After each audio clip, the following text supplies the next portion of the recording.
Time for Rock Solid Sports. The Tennessee Volunteers on a Neyland Stadium football Saturday afternoon come running through the tee. Voted Blank News Knoxville's finest sports show. It's football time in Tennessee. Sponsored by The Hill Bar and Grill in the Fort on Forest Avenue. To the checkerboards. Touchdown, Tennessee. Rock Solid Sports, the only show with a home field advantage for UT athletics. Here's tonight's host.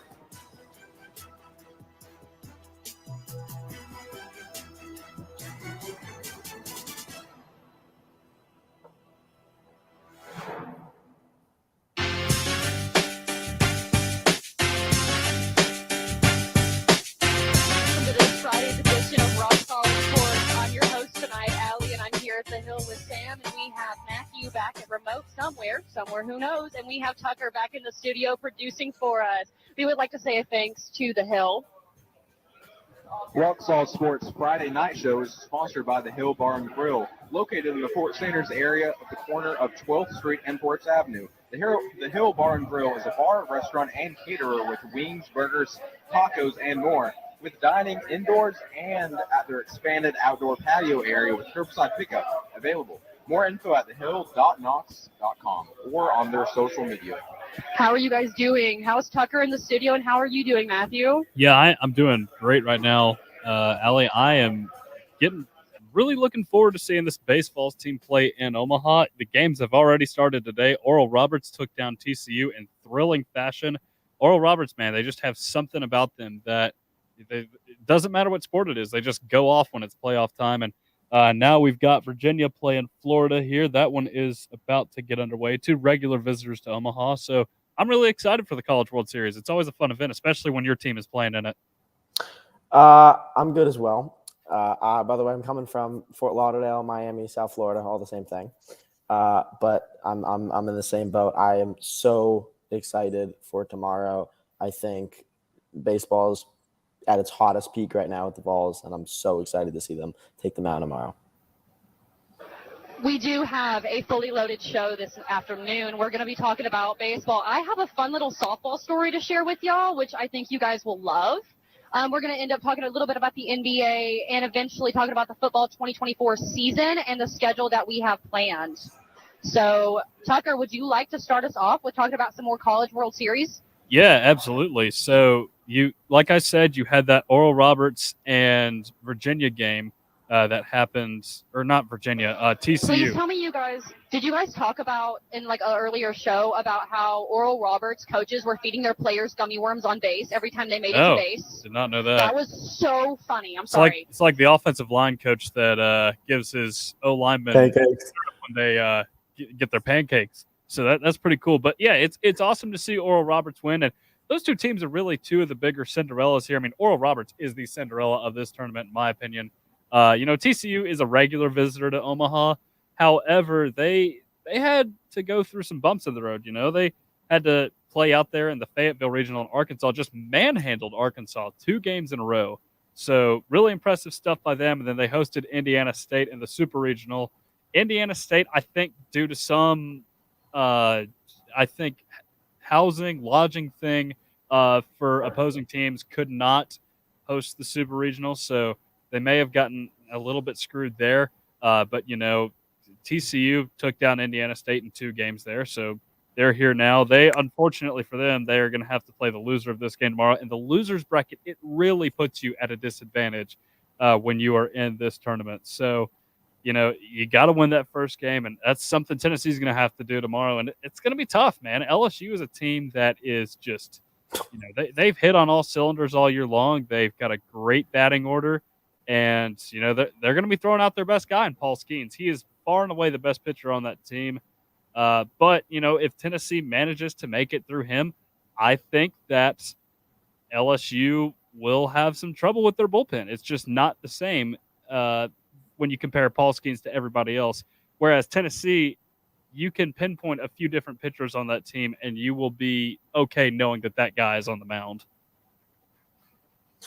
Tucker, you make a great point. And I just want to get in the season as a whole. This has been an enormous, unique season for college baseball. I mean, aside from the teams in the College World Series right now, there's so many teams that are supposed to be in it and are not in it. Teams that we had such higher hopes for and didn't come to fruition.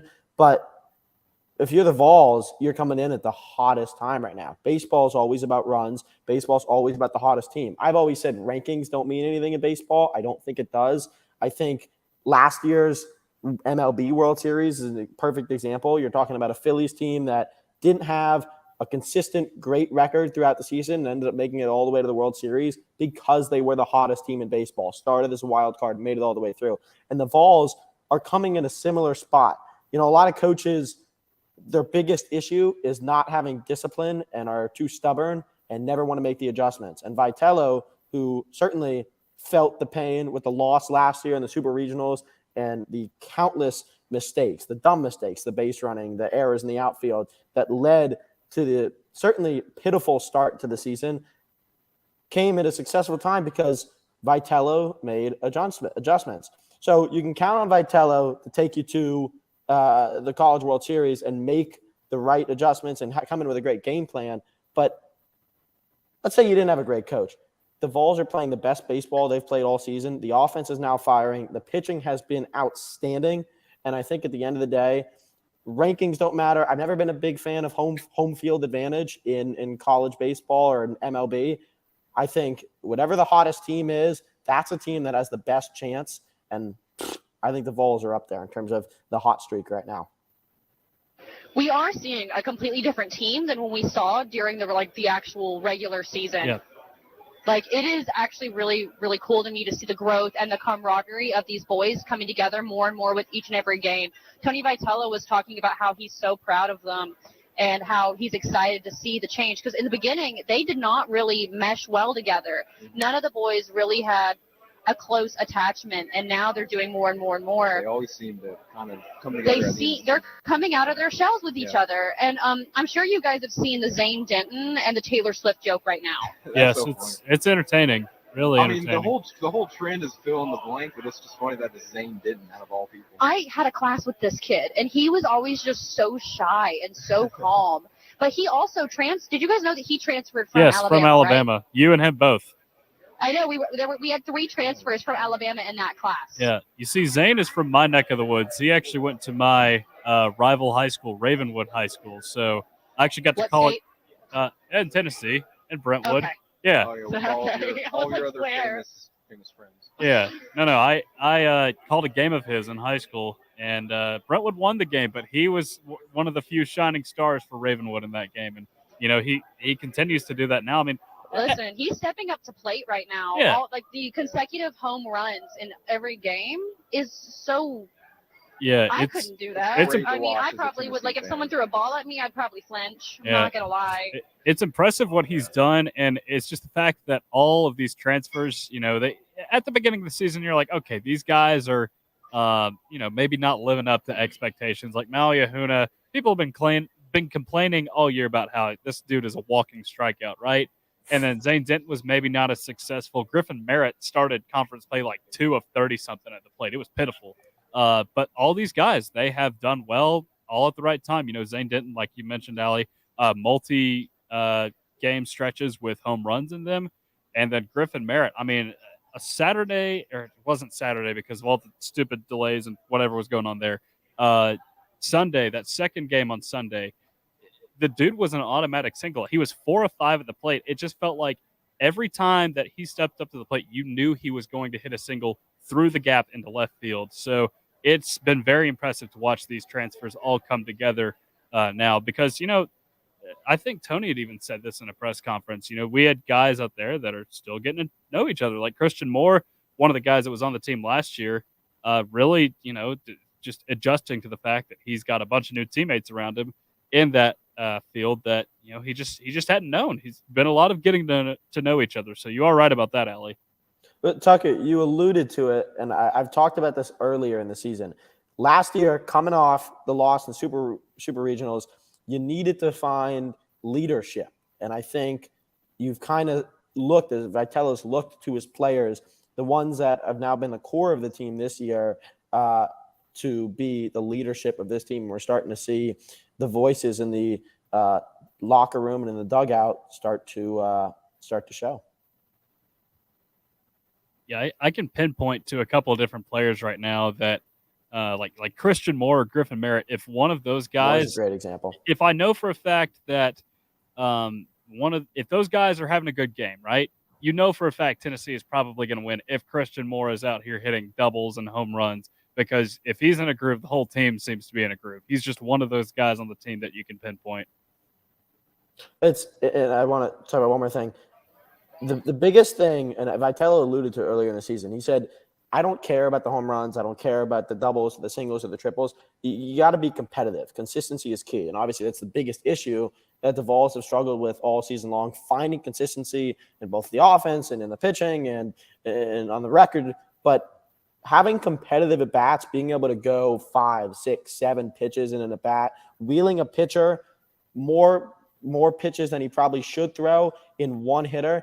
He talked about if you strike out, if you took a guy 7, 8, 9 pitches, I couldn't care. And you're starting to see guys start to take that seriously, certainly towards the end of the season, where they really have been competitive and have played into that role that Vitello has preached since the beginning of the season. All right, well, I mean, yeah, guys. I mean, speaking of coaches, I was talking to Allie right before this. She was nice enough to grab all the equipment for me. I just had to meet her here. Speaking of all this, you have a fun story about a coach. So this Tuesday, June 13th, it was my birthday. I was at work. I work at Calhoun's on the river. I was not happy about being there, in all honesty. But I turn around to serve my next table. I didn't see them sit. Karen Weekly was at my table. Wow. I'm like, holy cow. I had a little moment. I asked her, I looked at her, are you Karen Weekly? She goes, yes, baby, I am.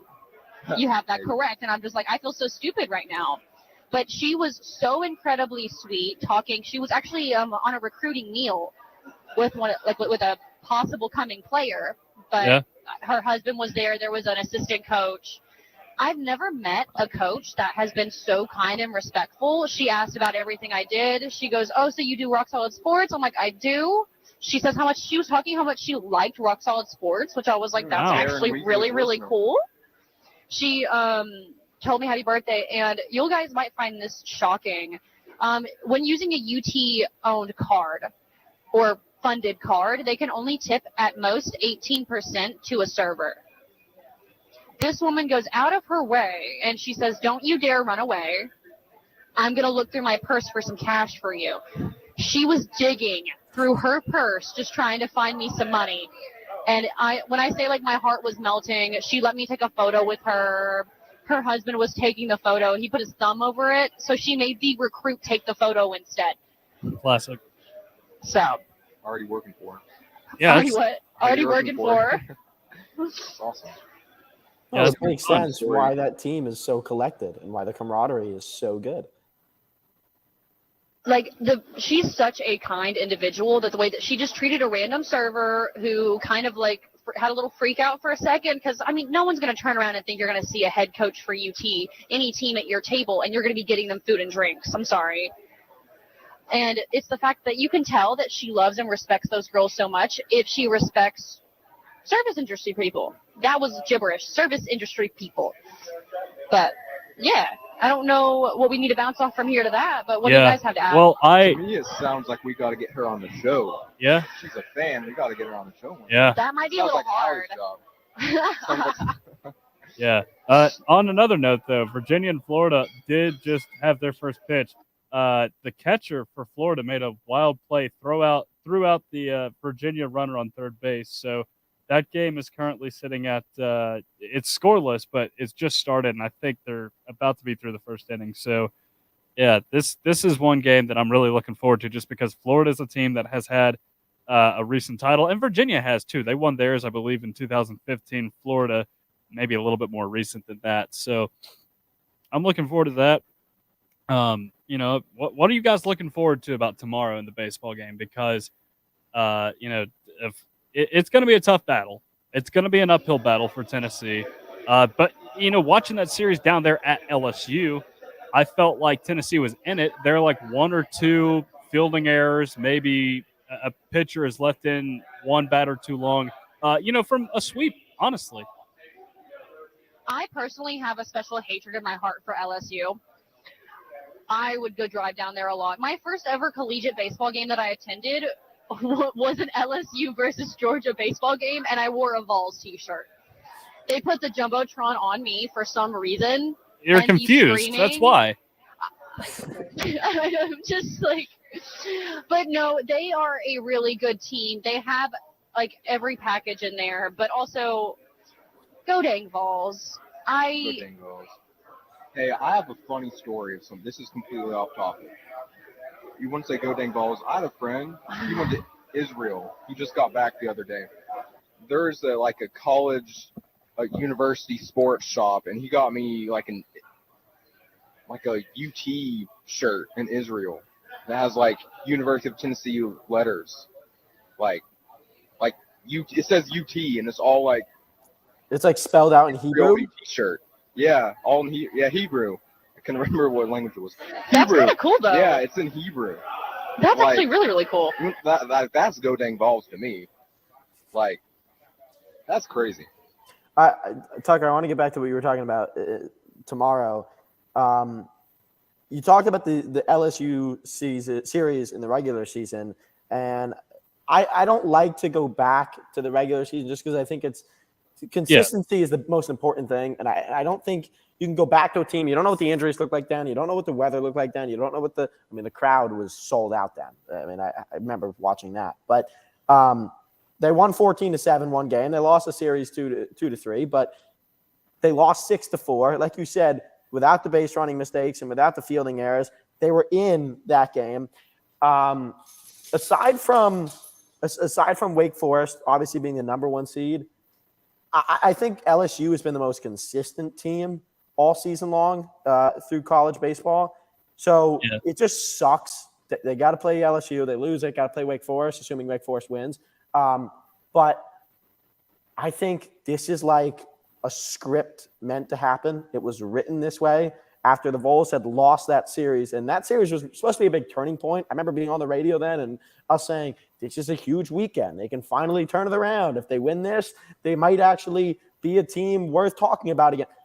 This is now the opportunity to say, screw all that and just say, okay, we have to focus on ourselves. We have to focus on the things that didn't put us over the hump in the first series, and now we have to just do what we do best. And this is the most, in my opinion, resilient team in baseball in the Vols, and they're ready to face an LSU team that, in some capacity, whooped them earlier in the season. Yeah, it's a definite redemption story for Tennessee, right? Because you now have this chance to play LSU, who you lost to earlier on in the season. Yep. And, that it could have been a turning point in the season. It really could have, but it just wasn't. The turning point would come later, fortunately for Tennessee. But one thing I do want to hit on is that depending on what happens this game, it really doesn't matter. You're going to have your work cut out for you in the next game, right? Yep. Because if you get through LSU, you get Wake Forest or Stanford. And Wake Forest, to me, has been the most comfortable number one overall seed that I've seen in this tournament in quite some time, because aside from that one game that they just barely got buy-in against Alabama, they've won every game by double digits in this tournament, which is very, very impressive to do in the game of baseball. So you have that, and then you've got Stanford, who – and I don't think Stanford is a team that necessarily does well in these things. They get here often. They've actually been to – each of the last three, but they just haven't done well in the College World Series. So the other thing with Stanford, too, that I would like to mention is they would probably be throwing out the guy that has been second in their rotation in this entire postseason. And the guy that was second in their rotation against Texas threw 156 pitches. Absolute psycho numbers. I don't think All I've right, ever well, seen on that note, I'm going to segue us into our first break. We will be right back here with the Friday night edition of Rock Solid Sports on 90.3 The Rock. This is Kerry Hudson from Blue Mountain. You're listening to 90.3 The Rock, local music's best friend. The Rock thanks The Hill, 1105 Forest Avenue, back corner of the fort, for sponsoring and hosting Friday night Rock Solid Sports at 7 p.m. The Hill Bar and Grill is the campus destination for wings, beer, and sports. The Hill makes every day an occasion, from Burger Monday to Wing Wednesday to Fried Fish Friday. Each week has a new flavor at The Hill. TheHillKnocks.com or their Instagram page at The Hill Knocks. Volunteer Radio receives support from Tennessee Smokies Baseball, the AA Southern League affiliate of the Chicago Cubs, whose 2023 regular season schedule features 6-game homestands Tuesdays through Sundays at nearby Smoky Stadium in Kodak against the Chattanooga Lookouts, Mississippi Braves, Birmingham Barons, and more. WUTK's Rock Solid Sports covers Smokies baseball all season long. SmokiesBaseball.com. Link up at WUTKRadio.com. The Rock thanks the One Knox Sporting Club USL League One soccer team for their support. One Knox plays all of their home matches at Regal Soccer Stadium on campus, with the next match happening Saturday night, tomorrow, June 17th, when One Knox battles Charlotte Independence at 7:30 p.m. Tickets, including UT student tickets and game day info, is at oneknoxsc.com, and WUTK is proud to be a media partner with One Knox. Rock Solid Sports will be keeping up with One Knox soccer all season long. Go One Knox. Volunteer Radio thanks Modern Sports Bar, Fieldhouse Social, 2525 University Commons Way for their support. American Craft Food, beer and cocktails, a 21-foot digital big screen TV, and plenty more TVs throughout the restaurant and a back patio. Open at 11 a.m. except Tuesdays at 4 p.m. FieldhouseSocial.com or their Facebook page.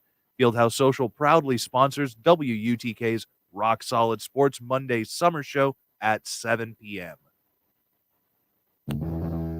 Hey, this is Rob. This is Derek. From the Funhouse. For over a decade, we've been getting your weekend started right. So grab a beverage or whatever it is you need to grab and tune in every Friday night at 8 o'clock. On 90.3 The Rock, Volunteer Radio. It's the best show in the universe. Non-commercial, non-corporate, college radio. Thank goodness. That's what you got to do. Shake things up. 90.3 The Rock.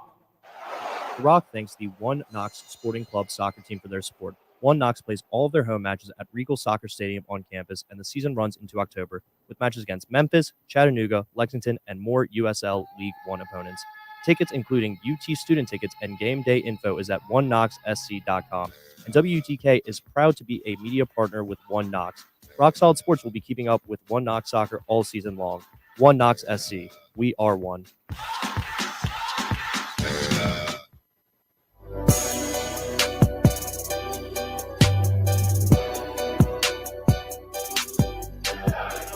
Welcome back to the Friday night edition of Rock Solid Sports. We're here at the Hill. I'm Allie, and I'm here with Sam. We have Matthew on remote. We have Tucker in the studio. Rock Solid Sports is a Friday night show sponsored by. Read it. Rock Solid Sports Friday night show is sponsored by the Hill Bar and Grill, located in the Fort Sanders area at the corner of 12th Street and Forest Avenue. The Hill Bar and Grill is a bar, restaurant, and caterer with wings, burgers, tacos, and more, with dining indoors at their expanded outdoor patios area with curbside pickup available. All right, guys, we're going to do a little switch up, we think about it, because we are still talking about UT. Why don't we just go ahead and talk about football's 2024 season? I think that would just flow a little bit better. It would. So currently, they've announced all of our SEC opponents. At home, we have Alabama, lovely, Florida, Kentucky, and Mississippi State. And our away teams are Vanderbilt, Arkansas, Georgia, and Oklahoma. What are y'all's thoughts about all this, especially Oklahoma? Yeah, this is going to be – it's not as big of a change from the tradition as we have seen other teams have. I know there are some teams out there that have only kept like two of their traditional opponents. They've had like six flipped around. But Tennessee is keeping Florida, Vanderbilt, Georgia, Kentucky, and Alabama all on the schedule still. So you've got more of the same there. Just the new additions being Arkansas, Mississippi State, and Oklahoma. And to be honest with you, I'm really looking forward to that Oklahoma game because now that Tennessee has hired a coach that, first of all, went to Oklahoma and is on bad terms right now with Oklahoma because he was pretty much run out of the building by Bob Stoops, and Bob Stoops is still involved with that program. So there's a little bit of bad blood between those two. So I'm very much looking forward to that matchup. The other two, Arkansas, it just hasn't gone well recently for Tennessee, although I'm still looking forward to it because there have been some great battles between the two. And I'm not entirely sure what Arkansas is going to look like in 2 years. We don't know what anybody's going to look like in 2 years, but we just know that they're going to have a new quarterback, and we don't know if Sam Pittman will be able to rebuild the way he did when Chad Morris tried to absolutely dig that program into I don't know, China, wherever. But yeah, he he may have peaked, and we could see something different then. Mississippi State's going to be completely different this year. I don't know what to think of them, though, because Zach Arnett, brand new coach, and he's taken over for Mike Leach, who is a legendary coach, but, it was a really tragic end last year. For those who don't know, Mike Leach died of a heart condition between the end of the season and the beginning of bowl season. So they've obviously got really heavy hearts over there. Will Rogers will probably be gone from the team by that point. But overall, this one does not excite me as much just because I did some digging on this. The last single-digit game between these two teams was in 1994. So haven't seen a lot of good competition between them recently. But, that game's going to be here. It's another fun SEC West opponent to bring in. So I'll be optimistic. With these kinds of things, it's so hard to look so far ahead and make predictions or talk, series. Obviously, assuming Nico is the quarterback at the time. But I'm glad you brought up Mike because I was going to do the same thing. But like you said, I think Oklahoma is a nice new addition. I think you're kind of getting a little bit of repetitiveness, is like we saw this year. You're going to get Alabama at home, Florida, and Kentucky. Now we see Mississippi State. And then away, the same thing that sticks between Vanderbilt and Georgia, the new ones, like you said, being Arkansas and Oklahoma. I think the prior history between Arkansas and Tennessee is kind of irrelevant just because, you never know what you're going to see from year to year. And especially going into 24, I think Tennessee just spent last year, and I'm sure this year, will probably be the better team. But then again, Tucker, better than me. You're the SEC king. Yeah, and one thing I do want to say, Matthew, too, is that Tennessee, against these other random SEC West teams over the years, there has been a lot of just terrible luck for Tennessee over the years because in 2011, they played Arkansas, Alabama, and LSU out of the SEC. This was back when it was still a 12-team league. LSU was number 1 at the end of the year. Alabama was number 2, and Arkansas was number 3 in the country. That is ridiculous that they had to play all 3 of those teams in one season. So you have that. Trying to think. In 2013, they played Auburn. Auburn was 3-9 the season before, and then that year they go on with a first-year head coach, Gus Malzahn. They make it all the way to the national championship and stomp on Tennessee here on homecoming, en route to that national championship game. So you had that, and then I'm trying to think. In 2014, they played Ole Miss, and Ole Miss was fine the year before, but they had beaten Alabama like 2 weeks before they played Tennessee. So you see what I'm getting at here. There's just been a lot of just awful luck for scheduling for Tennessee, and that's part of the reason why you can't be too optimistic with these things, because I know in 2020 they were supposed to play Arkansas too in the regular season, and they did in the shortened season.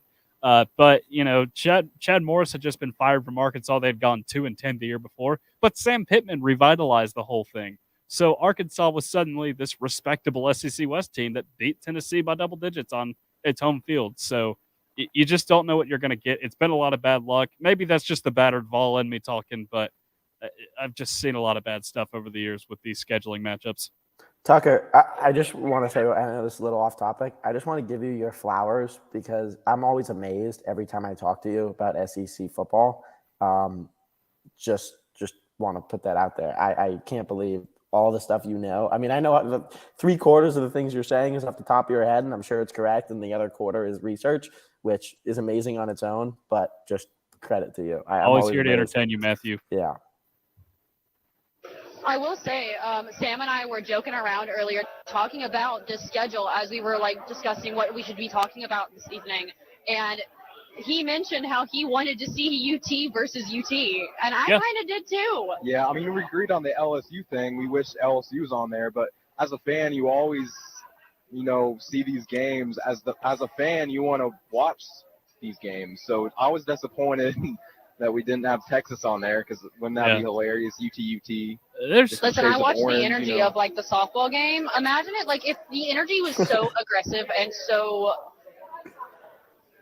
I don't know the word I'm looking for. We were so against Texas during a softball game, the fans went wild. Imagine the energy during a football game, especially here. Yeah. We're going to see I it, would though. love to see it. We're gonna see College game day would show up to that. College game Oh, day yeah, would man, show. that- We had yeah.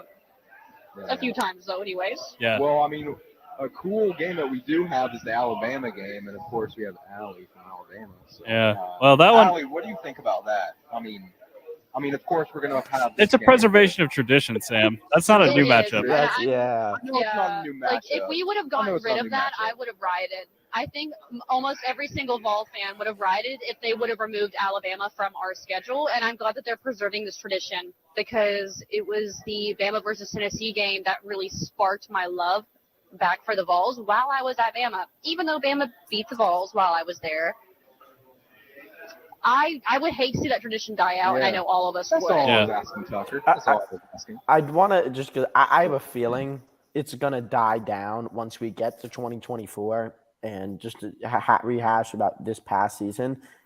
Georgia's going to play at home. It's going to play away this upcoming season in Tennessee, which is kind of be like the redemption game after last year. But I think they get another chance to go to Georgia and play in Georgia. To tell me they're not going to be thinking about the game 2 years prior, I think you'd be crazy. So I think now, again, it's too early to get into the hype of it and make predictions. But leading up to that game, I think that will be the storyline. This is a redemption opportunity for Tennessee. And there's a whole nother can of worms too, along with the scheduling debate. And it's over now, and they've settled on the 8-game schedule. But it does feel like that a 9-game conference schedule could be in the works as well, just because you've got all these teams that play in neutral locations. You've got Oklahoma and Texas who have been playing in the Cotton Bowl for who knows how long. Same thing with Georgia and Florida playing down there in Jacksonville for who knows how long. And then Arkansas and Texas A&M recently have been playing their games over there in AT&T Stadium in Dallas too. So that's another thing you got to think about is with these neutral sites, you could have a team that plays only, let's just say 3 home games one year, right? That would kind of stink. So maybe they will do that and, expand the schedule to 9 games, but it may be a couple years before we see that.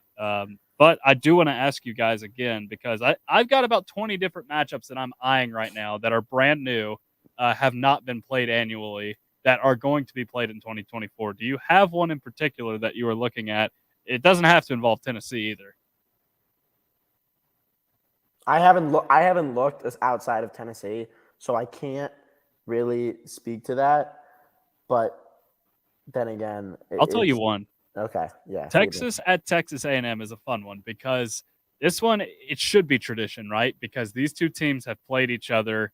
They played each other forever. But when Texas did this to themselves, really, they had the Longhorn Network, which is going to die here soon once they join the SEC because of the SEC network. That basically forced out Texas A&M, Missouri, Colorado, and Nebraska from the Big 12. So these two teams have not played a football game since 2011.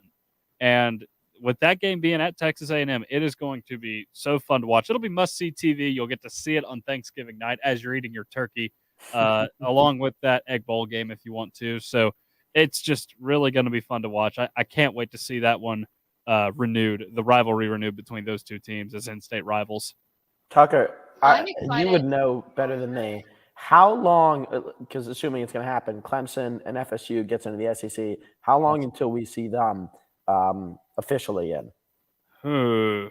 Well, I don't want to talk about that because I don't really want us to expand anymore. But it just feels like we are trending in that direction. The ACC, it's not as powerful as, what the Big Ten and SEC are becoming right now.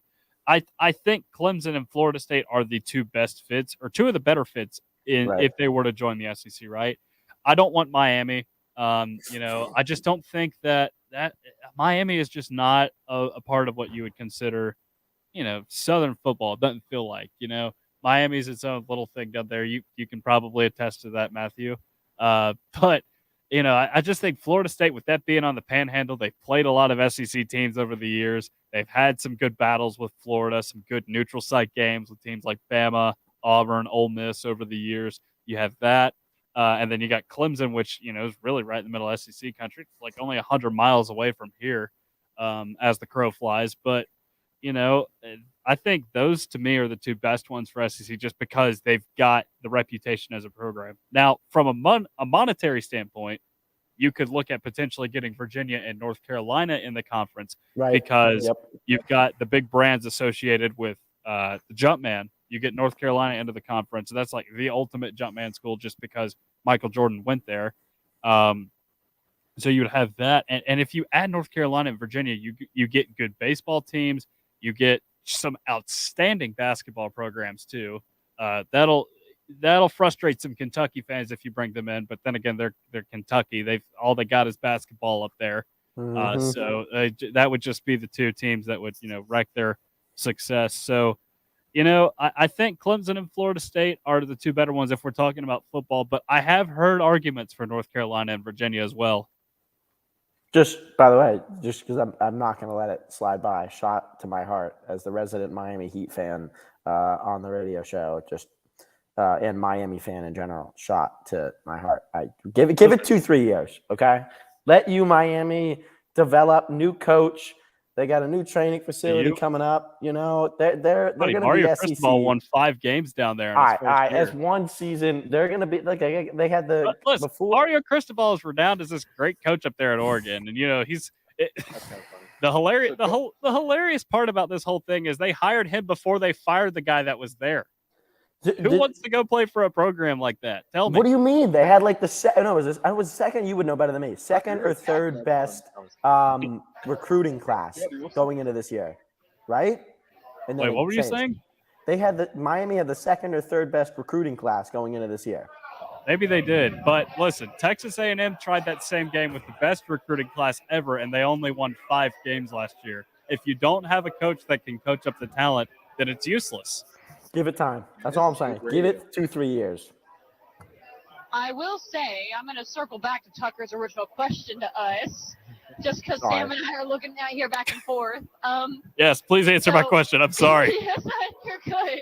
I actually really want to see Oklahoma and Alabama. I think that would be a really good game to see. Also, I'm glad to see Alabama LSU back. I mean, that's not a surprise. It's just I loved watching them play last year. When I say last year, I mean 2 years ago when I was at Bama. It was just a really fun game, a really fun atmosphere. I remember when Bama got their hind ends kicked by, I think we lost to Texas A&M. Did we beat? I can't remember. Yeah, you lost to Texas A&M out there. Yeah, and that was – I kind of want to see that again. Yeah. I kind of want to see Bama lose to them again. I feel like that would be really fun to watch. With Jimbo Fisher there, I don't think it's going to happen just because Jimbo Fisher is not a coach that is going to, I think, sustain success there. And as a matter of fact, I think he's on the way out. But I do love what you're saying about Alabama and Oklahoma because we've seen those two play in postseasons in the past. And, Oklahoma's beaten Alabama. They beat them in the 2012 Sugar Bowl. It happened. And unfortunately. And once again, it's 2 years from now. Yeah.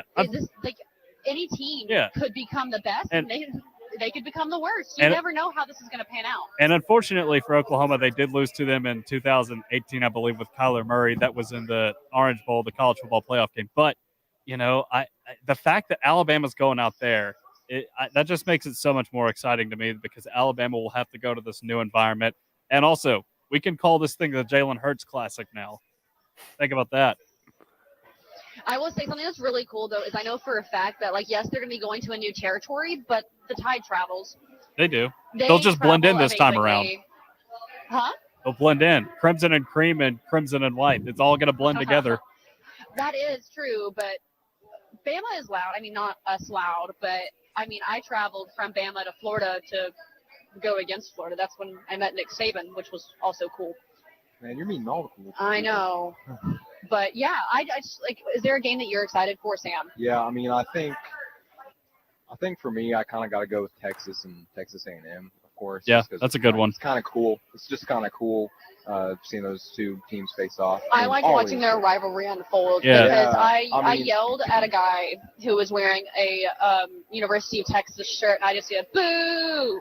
boo. And he got so mad. He goes, what are you, an A&M fan? I said, no, I just go to the real UT. See, Or the actual UT. they still do hate each other. That hatred is there. And as a matter of fact, if you look at it, Texas A&M's fight song is literally just a troll job of Texas.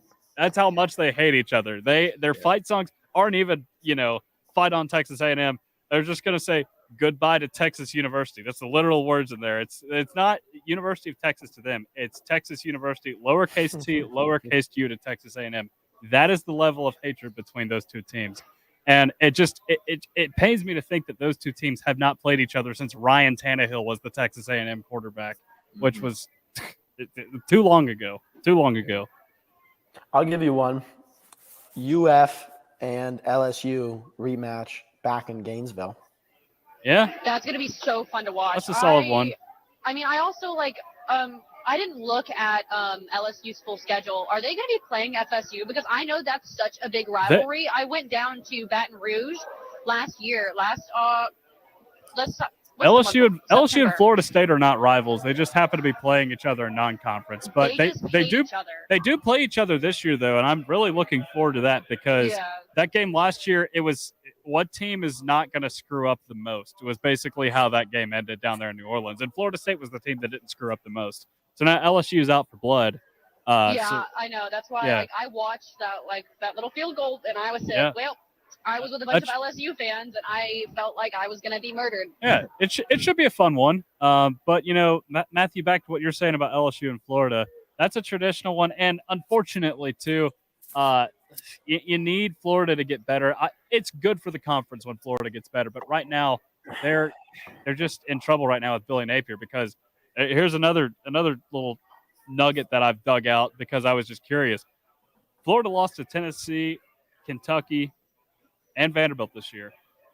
If you want to find the time before that when they did it, you have to go all the way back to 1955. So they are at a low point right now. They are at a serious low point right now in that program's history, and they need to fix things fast because it seems to just keep happening. They've had probably 4 coaches in a row now that they've had to boot out. I mean, they're right there with Tennessee as far as the mediocrity is concerned. Just because they've had a lot of coaches that have come in, they've had high expectations, and they've just had to fire them within 3 years. I disagree. Florida can stay bad. They can stay bad. I think us Tennessee fans would wish that. And by the way, if you guys have seen Florida's schedule for 2024, check it out because it is absolutely nuts. Not just SEC, because they will be playing outside of Samford, which is their one little FCS cupcake. They've got UCF, the U, and Florida State, all on that schedule. That is an absolute gauntlet of a schedule. 2-10 is not out of the picture. It's really not. So now you want to hype up Miami? Okay. Cool. Well, listen, no, it's not that I'm hyping up Miami. I'm tearing down Florida, man. All right, cool. We're good. We were Gator haters through and through. Always have to be. Absolutely. Yep. Oh, yeah, so their schedule is Kentucky, LSU, Ole Miss, Texas A&M, Georgia, Mississippi State, Tennessee, and Texas. We don't have the non-SEC ones pulled up, but those are the ones that we have right now. Yeah, well, I just mentioned all the non-SEC ones for you there. Florida State, Miami, UCF, and Samford. So 2-10, again, not out of the picture here with Florida. It's really not. That's our bad. It's actually getting really loud in here. It's kind of hard to hear. And the hill's popping. Well, on that note, I think we should just go ahead and dive into our final break of the evening.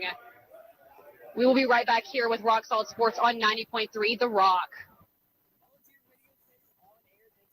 From Union Place, a locally owned neighborhood bar and grill in Bearden with a full menu of scratch-made recipes. Open every day at 11 a.m. to late night, Union Place has a game room, trivia Mondays, local music Tuesdays, Singo Wednesdays, poker Thursdays, and a spacious backyard patio with live music. Union Place is now hiring full and part-time kitchen staff with competitive pay and benefits. Union Place, 4884 Chambliss Avenue, just off of Kingston Pike in Bearden. Menu operating hours and schedule events at unionplacebar.com.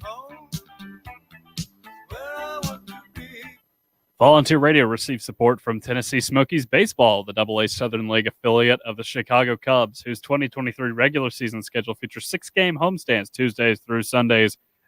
at Smoky Stadium in Kodak. It's a 9-inning vacation. The next series will take place against the Pensacola Blue Wahoos Tuesday, June 20th through Sunday, June 25th. WUTK's Rock Solid Sports will keep you up to date with Smokies baseball Mondays, Wednesdays, and Fridays at 7 p.m. That's SmokiesBaseball.com, and a link is at WUTKRadio.com. It's your boy DJ Stutter Pearl. Back in the day with DJ Money Making. And guess what? Yes, I am a WUTK alumni. 90.3 The Rock. Keep it locked, man. The Rock thanks the Hill Bar and Grill, 1105 Forest Avenue in the Fort, for their support. The Hill offers a view of the Sun Sphere and World's Fair Park, as well as Burger Mondays, Taco Tuesdays, Wing Wednesdays, and hosts Rock Solid Sports Friday nights at 7. TheHillKnocks.com or their social media platforms. The Rock thanks the One Knox Sporting Club soccer team for their support. One Knox plays all of their home matches at Regal Soccer Stadium on campus, and the season runs into October with matches against Memphis, Chattanooga, Lexington, and more USL League One opponents. Tickets, including UT student tickets and game day info, is at oneknoxsc.com. And WUTK is proud to be a media partner with One Knox. Rock Solid Sports will be keeping up with One Knox Soccer all season long. One Knox SC. We are one. This is Ed from the Dirty Bourbon River Show. You're listening to Volunteer Radio 90.3 The Rock, Knoxville's home for classic alternatives. Volunteer Radio thanks Modern Sports Bar, Fieldhouse Social, 2525 University Commons Way for their support. American Craft Food, Beer and Cocktails, a 21-foot digital big screen TV, and plenty more TVs throughout the restaurant and a back patio. Open at 11 a.m. except Tuesdays at 4 p.m. FieldhouseSocial.com or their Facebook page. Fieldhouse Social proudly sponsors WUTK's Rock Solid Sports Monday Summer Show at 7 p.m. Volunteer Radio receives support from Tennessee Smokies Baseball, the AA Southern League affiliate of the Chicago Cubs, whose 2023 regular season schedule features 6-game homestands Tuesdays through Sundays at nearby Smoky Stadium in Kodak against the Chattanooga Lookouts, Mississippi Braves, Birmingham Barons, and more. WUTK's Rock Solid Sports covers Smokies Baseball all season long. SmokiesBaseball.com. Link up at WUTKRadio.com. The Rock stays on the air thanks to support from Hard Knocks Pizzeria with 3 locations in Knoxville.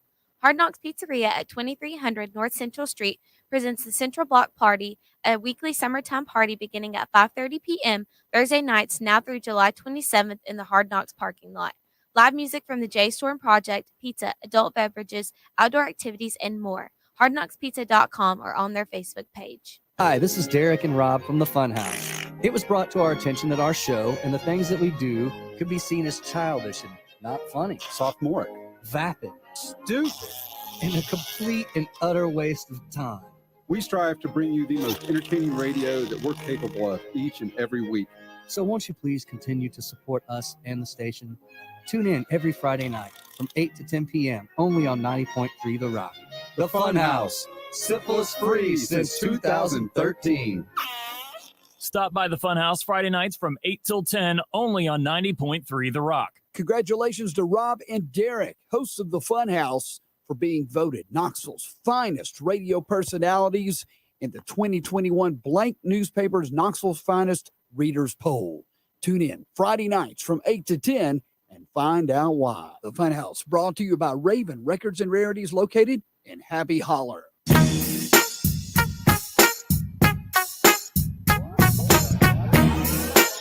I don't know who that would have been. Welcome back to the Friday night edition of Rock Solid Sports. We're here at the Hill Bar and Grill, located in the Fort Sanders area at the corner of 12th Street and Forest Avenue. For our little final segment, we're going to ease into the NBA talk a little bit. I'm going to back off because I'd rather be silent than stupid, so you boys can just take it away from here.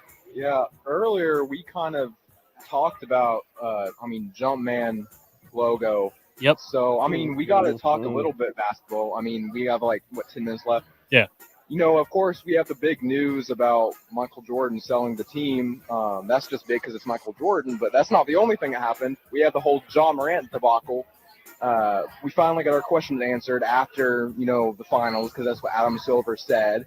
So, yeah, John Morant suspended 25 games.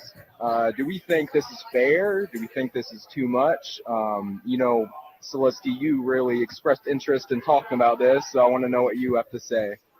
I just want to go first because I think Tucker's going to want to reply to this. And I have so much to say about this. And I'm going to try to keep it as PG and as friendly as possible for the radio show. Okay. I was advocating for jaw suspension to be at minimum half of the season.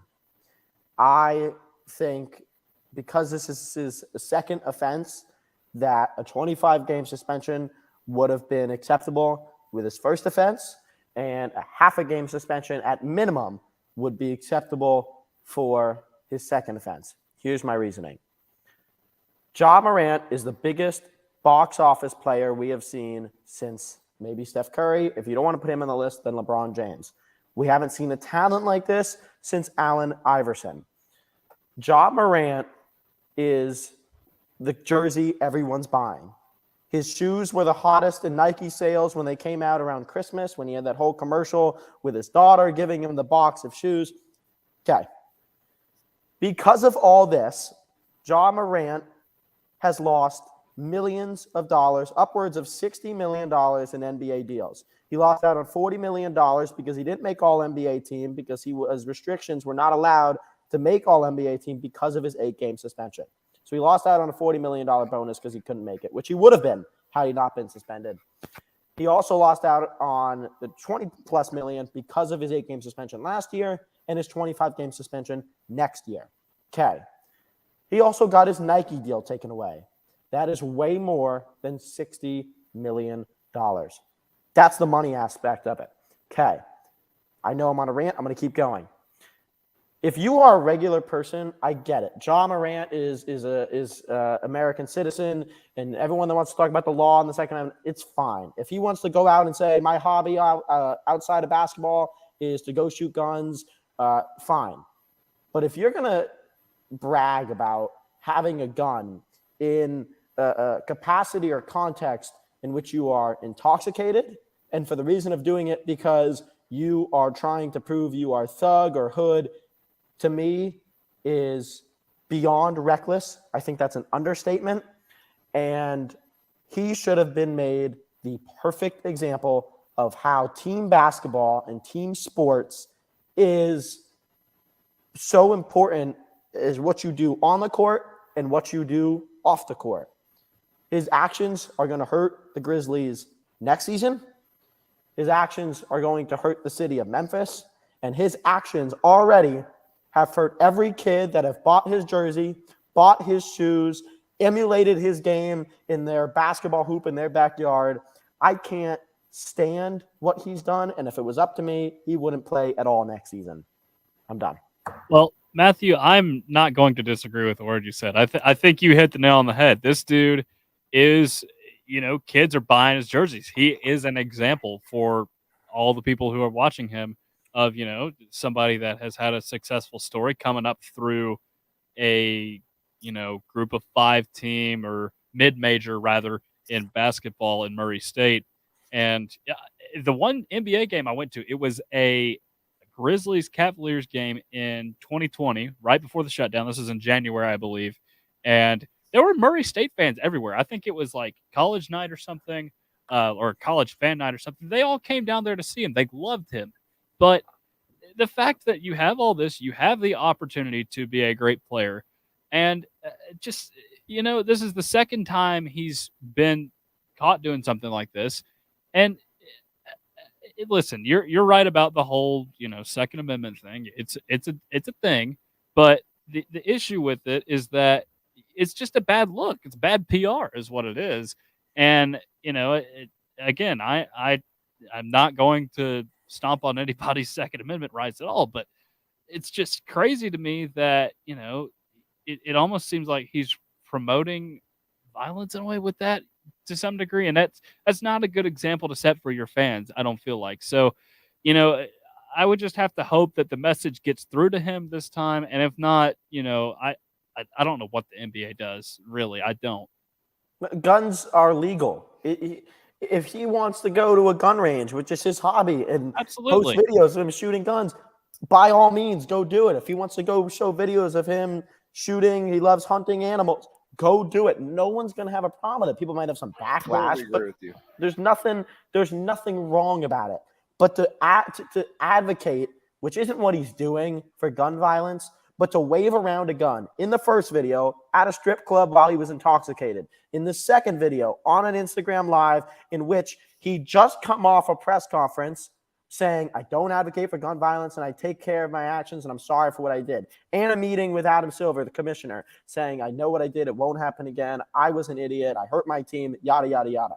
Then to go on the Instagram Live, wave a gun around just to realize the Instagram was live, pull it away, his friend to pull the video away.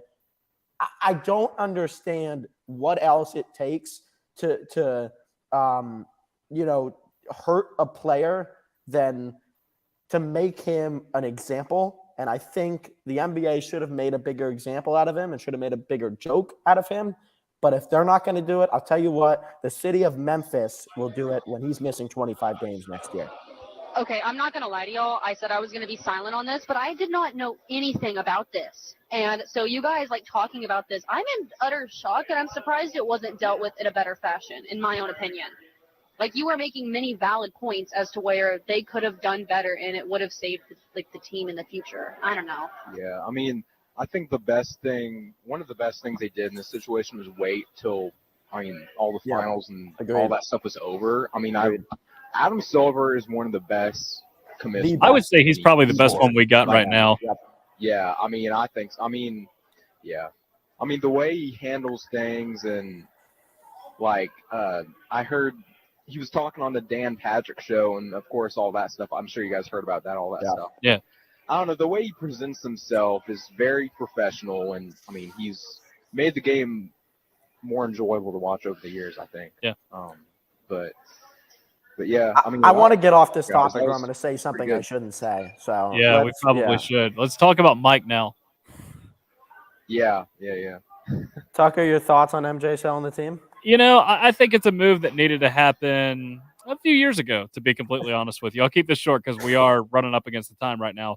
But, you just never saw them succeed at any level. You were never talking about the Charlotte Hornets as a playoff team. Nope. Yes, they were a heck of a lot better than the Charlotte Bobcats that just absolutely collapsed however long ago that was now. But, it just felt like there was never any progression with the Charlotte Hornets. I've never understood this. Players are not good owners. It doesn't translate. Players as coaches translates. Players as owners doesn't translate. It's never worked out that way. Jeter and the Miami Marlins. Now you're seeing Michael Jordan and the Charlotte Hornets. LeBron wants to be the owner of some Las Vegas team when he retires. It doesn't work. It doesn't make sense. And I don't think, just in prior history, we have seen it work out successfully. Your credit, this move should have happened years ago. You're probably right. But it should have happened in the first place. Michael Jordan should have never bought the team. I think he only bought it because that's his stomping ground. Went to North Carolina. It's from that area. So it's he kind of had to, just to be ironic with the whole situation. But it doesn't translate. I've never understood why people do it. So I'm glad he sold the team because I think there's a lot to look forward to.